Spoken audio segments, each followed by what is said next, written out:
9h, Europe 1 matin. Il est 7h11 sur Europe 1. Dimitri Pavlenko, vous recevez ce matin le géopolitologue Frédéric Ancel. Bonjour Frédéric Ancel. Bonjour. Maître de conférence à Sciences Po Paris. Votre dernier livre, La guerre mondiale n'aura pas lieu, chez Odile Jacob, et puis le précédent, Vos voix de la puissance, en format poche, un vrai carton en librairie.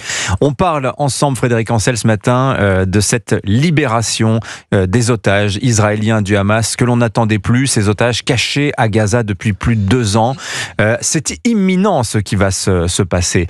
Alors on insiste beaucoup ce matin sur la joie des Israéliens qui sont rassemblés sur cette place des otages à Tel Aviv.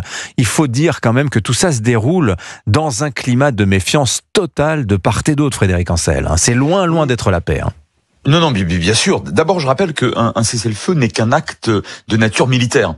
Autrement dit, il peut être transgressé assez rapidement, assez facilement, et la longue histoire militaire nous en donne maints exemples. Ce n'est pas un traité de paix. Un traité de paix, lui, il est de nature politique. Autrement dit, il engage des régimes politiques, alors essentiellement des États. Évidemment, le Hamas n'est pas un régime politique reconnu et ce n'est pas un État. Donc pour l'instant, c'est un cessez-le-feu, mais alors ce n'est que cela, mais en même temps, on ne peut pas imaginer le retour à un véritable processus de paix dans les années à venir sans qu'il y ait eu préalablement un cessez-le-feu. C'est la raison pour laquelle je pense qu'il ne faut pas bouder notre plaisir, c'est quand même une vraie bonne nouvelle.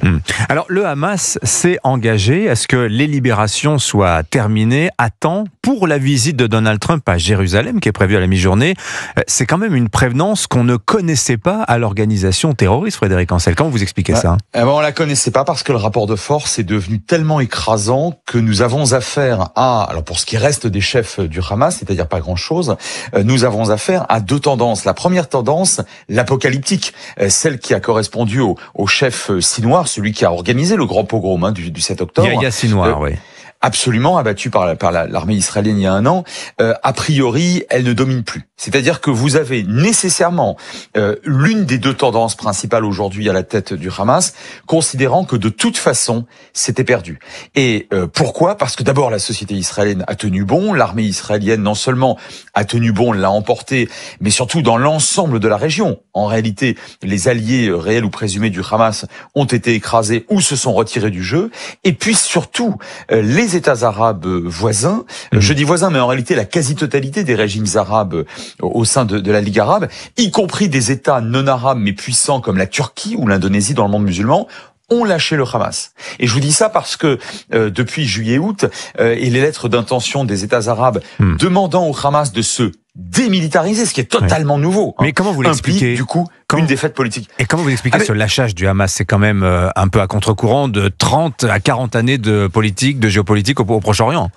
Vous avez raison, mais j'y reviens. Les rapports de force aujourd'hui sont tellement écrasants en faveur d'Israël que de toute façon, les États arabes modérés, qui par ailleurs, je le précise, craignent comme la peste les Ikhwan, les terribles frères musulmans, dont le Hamas est la branche palestinienne.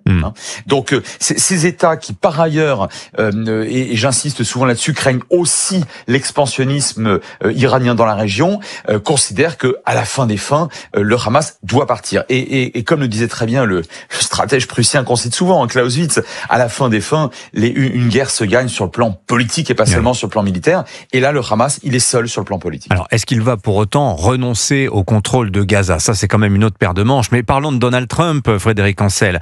C'est quand même ce président que tout le monde regardait de haut, le seul président américain depuis au moins Jimmy Carter à avoir réussi à forcer un premier ministre israélien à accepter une proposition de paix américaine. Qu'est-ce qu'il a de différent, Donald Trump ? Alors, une proposition de paix, oui et non, parce que, encore une fois, ce à quoi on assiste, ce n'est qu'un cessez-le-feu. Alors, là où je vous rejoins, c'est que dans le plan Trump, alors tout au fond, tout en bas, vous avez quand même la perspective des 2 États. L'État palestinien, qui évidemment est totalement rejeté par l'actuelle coalition ultranationaliste au pouvoir en Israël. Sauf que rien n'indique dans le plan Trump la manière de faire, d'une part. D'autre part, c'est absolument pas la priorité, je l'ai dit, dans ce plan.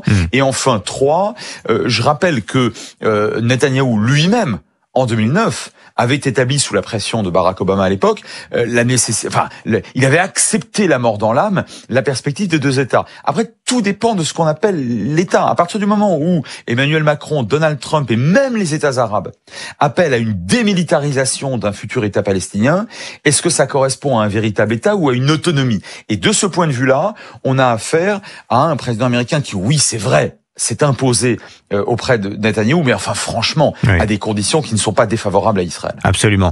Alors, il y a ce sommet donc de Sharm el-Sheikh qui va être donc présidé par Donald Trump aujourd'hui, Sharm el-Sheikh en Égypte. Le président égyptien Abdel Fattah el-Sisi reçoit au passage une vingtaine de pays, dont Emmanuel Macron qui est en route, Keir Starmer, Giorgia Meloni. Mais en revanche, il n'y aura ni dirigeants israéliens, ni le Hamas. Qu'est-ce qu'il vaut ce sommet selon vous, Frédéric Ancel ? Alors précisément, c'est à ça qu'on voit que ce n'est qu'un cessez-le-feu et pas du tout un accord de paix. De toute façon, le Hamas n'a jamais reconnu Israël, et pour cause, c'est même le moins qu'on puisse dire. Et Israël, évidemment, ne reconnaît pas le Hamas. D'ailleurs, la communauté internationale non plus. Je le rappelle, c'est l'autorité palestinienne qui est la seule entité palestinienne reconnue par les nations. Alors, c'est vrai qu'ils ne se rencontrent pas directement, mais de toute façon, l'important, c'est ces puissances qui, d'une façon ou d'une autre, soit sur le plan économique et financier, je pense aux Émirats, je pense à l'Arabie Saoudite, soit sur le plan politique, voire même militaire, ont réussi malgré tout à obtenir ce cessez-le-feu. Au passage, j'en profite pour dire que l'Égypte, bien plus sans doute que le Qatar, dont la politique est extrêmement duplice et qui n'a pas de frontières communes ni avec Gaza ni avec Israël, c'est donc bien l'Égypte qui, elle, est directement concernée, qui reçoit. Et ça, c'est intéressant parce qu'on a quand même là affaire à un régime politique dont on peut penser ce qu'on veut, enfin, qui sur la question est quand même relativement pragmatique et modérée. Absolument, et qui ne veut absolument pas voir déferler 2 millions de Palestiniens sur son territoire. Certes. Merci beaucoup Frédéric Ancel. Merci à vous. Les Voix de la puissance, votre best-seller en format poche, et aussi La dernière guerre mondiale n'aura pas lieu, ça c'est votre dernier ouvrage, c'est paru chez Odile Jacob. Bonne journée à vous.